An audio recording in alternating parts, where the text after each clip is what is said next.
Hi everyone, welcome back to another edition of the Velvet Lounge Life. And today, yes, I'm sorry, but you have another junk journal treasure box extravaganza coming your way. And I really enjoy making these. One, I get to recycle empty cigar boxes.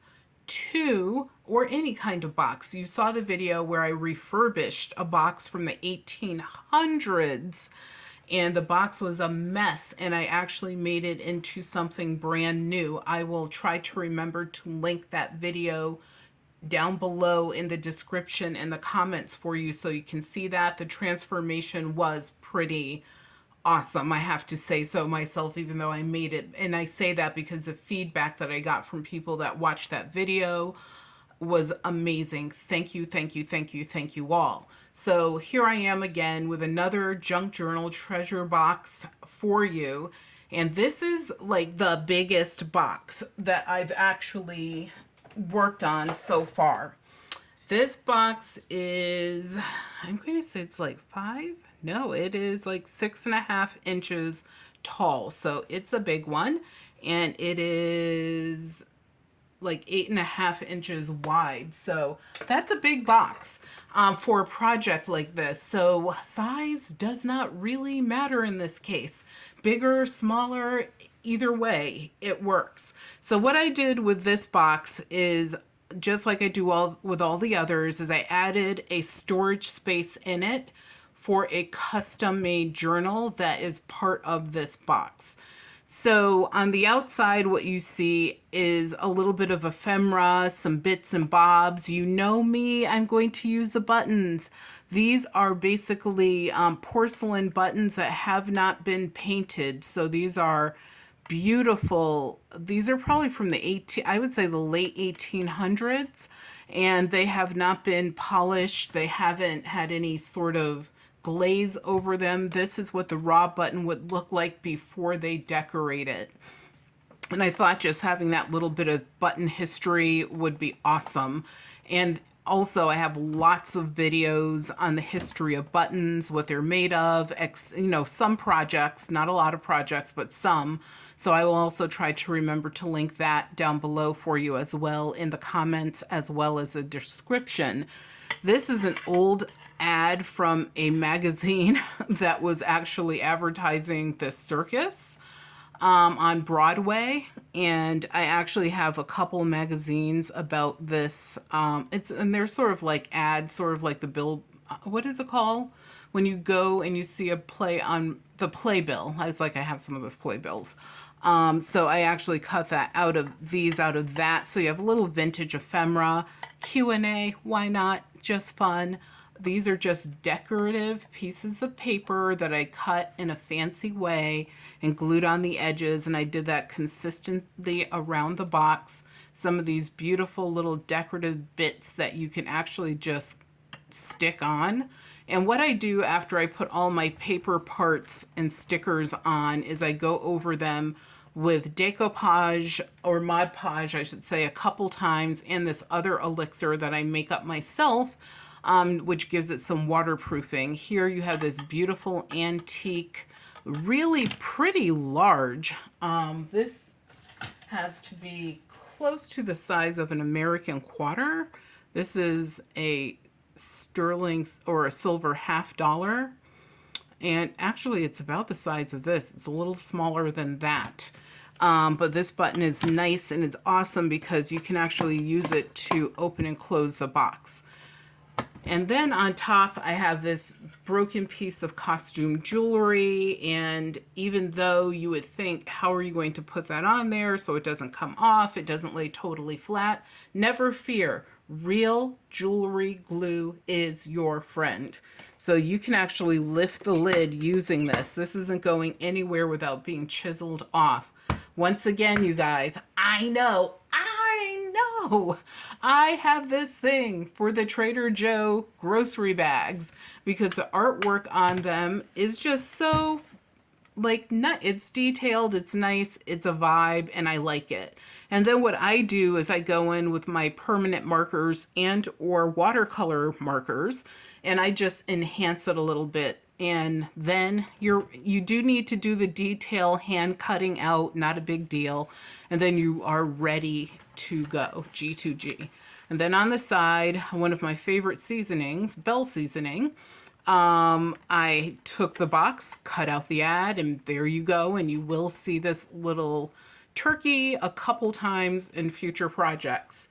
And once again, this box, I kind of put like ads on it. So you have like several ads on the back. There was like this motif that was in a children's book. I cut it out. I put all the color in this. This was black and white and little bits of gray, but I added all the color to it so that it would like really pop.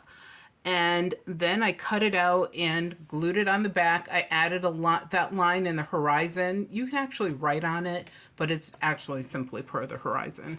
And then here we have more advertising. Would anyone like some old log cabin sarsaparilla?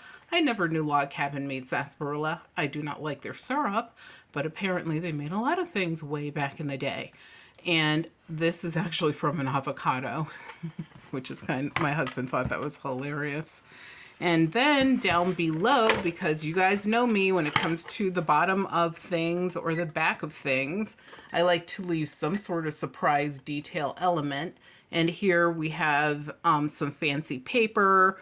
The sticker in the center that says to and from was actually a gift from my friend Julia. And then, of course, who made this? And this is actually project number 15. And the reason it says B is because A is inside, so that you can always match these up so that whenever the next future person is the owner caretaker of this, that could be like in, let's say, the year 2050 or 70 or something. They can look at this and they can match up the box along with the journal that was made to go with it. And yes, you know me, I added one of my famous pencils. This one has bells and jingly jangly bits. And the video regarding how I made the pencils, something else, I will, continue, of course, to put a link down below in the description as well as the comments. So this journal is, one of the mini ones, and it fits, as you saw, right into its own custom pocket. And I just used twine to, keep it closed. And here we have on the cover just a mishmash of things, sort of like one of those clusters. And this actually was a cluster, and then I glued it on top of this super fancy, beautiful card. And it has a ad for glassware, which was art glass. And I believe the art glass was like 1940s up to 1970s, the book. And then this card right here is actually from buttons. So this maker Stylerite, it was a maker of buttons that were sold at I believe they were sold everywhere from Kmart to Ames to Zayre's, if you guys remember those department stores, Woolworths, etc., Grants. So I just took the card and used it as a back for this little, cluster collage of stuff. Yes, I added, me, this little bit with the wooden buttons on it, this little old bit of twine. This actually came from a greeting card. Hey, modern technology. And this is actually the original button that was on the card, so I left that button there. And then when you flip it over, nothing overly exciting, a few stickers. You can actually use a metallic marker to write on that. And then you open this up, and there's all sorts of goodies inside. That is where the excitement starts. So with all this excitement, these are actually pages from a book. And the book, and I think the lighting looks really bright on this, which is weird. Okay, there you go. I used a stamp here that says believe, and then these are the title page. I think they're the chapter pages from a book. I cut those out, but then you can see where it says 15A, so you know that these two parts always, the box and this journal always go together. And then a little heart over there, why not? Here we have a mini accordion journal bit. This is actually a version of a Twinchie. So this little Twinchie, it says limit 1 hour parking. This is actually when you have those little train bits, like if you have a train set, it comes with all those little bits and bobs. That let me make that bigger for you. Button, of course, hello. And then you have this accordion journal in there. And to secure it, you just, and yes, this is embroidery thread. You guys know me with my thread. Here you have another type of paper, some more bits and bobs, and yes, I did do some fancy cutting on the corners, rounding out corners, etc. Here is a little pocket where it can hold a little pen. So I have a pen in there, actually a marker. And this was actually made out of an envelope, and I used a fancy sticker on it. Once again, this came from another avocado. And then here, this just flips open so that you have like this little, I guess I'll call it a little secret writing place. And then you can turn it this way, and you have this, you guys saw this in a previous video where I was just scrap busting my butt off, if you will, and making all sorts of things. And that's where that came from. So that might be familiar to some. Here you have a pocket, and this actual paper came from the title page of a book that was dated 1977. And then, once again, another pocket. And what else do I have here? Another pocket. And this is made out of an envelope, lots of like extra paper bits and bobs. I actually added the stripes by hand myself, wrote the word memories. This is a sticker that has lines on it so that you could write on there some little decorative dots. Because as I always tell you guys, I believe it's all about the details. And then you flip this over, and what else do you have? Yes, a library pocket.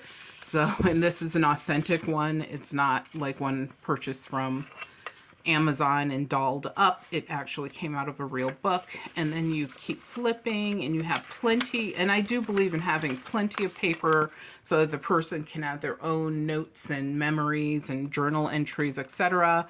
Then here we have a cluster with all sorts of cool little things that are cut out from books, embroidery thread, real stamps. This is a sticker, a music book, etc. There's all sorts of things there. And then that is the end. And to store this, I simply retied it. I will tuck it into its little pocket. And that is, and I do like to sort of let it hang over. Why? I don't know. I just do. And then the pencil can just go in the box, or you could stick it back through here, close it, and you are done. That is it. So I hope that you guys like this project, and please tell me down in the comments below. I need to know a couple things. You can answer any of these questions. One, will you ever try to make a junk journal treasure box? Number two, if you have made a junk journal treasure box, if you can look at the about section of this YouTube channel, down below you will find my email address, and send me a picture of it, and I will feature it on the community tab of this channel, because I would really like to see like your ideas as well. Also, I have some button videos coming out soon, and let me know, do you like the bridge between the buttons as well as junk journaling, and how you can use your buttons in different ways versus just storing and sorting them. Like I have stored and sorted buttons as well. But as time goes on, and they're like, how are you sharing those with other people? Just let me know down in the comments. I really would like to know, what your feelings and thoughts are. as well as invite you to please join the Velvet Lounge Life. It is always 100% free to do so. I receive nothing for making these videos. It's just fun, and I'm trying to build a community of like-minded people. And also, we can show YouTube that, you know, versus stupid stunts and video games, there could be more flavor, if you will, to their platform. So please remember to subscribe, share the videos. For example, if you're part of YouTube groups, or if you're part of Facebook groups or some other groups, I invite you to please share these. I'm totally fine with that, as well as give a thumbs up. And please, whatever you do, remember that your health is your wealth. Without your health, you have absolutely nothing. So please take care of yourselves and have a great, great day.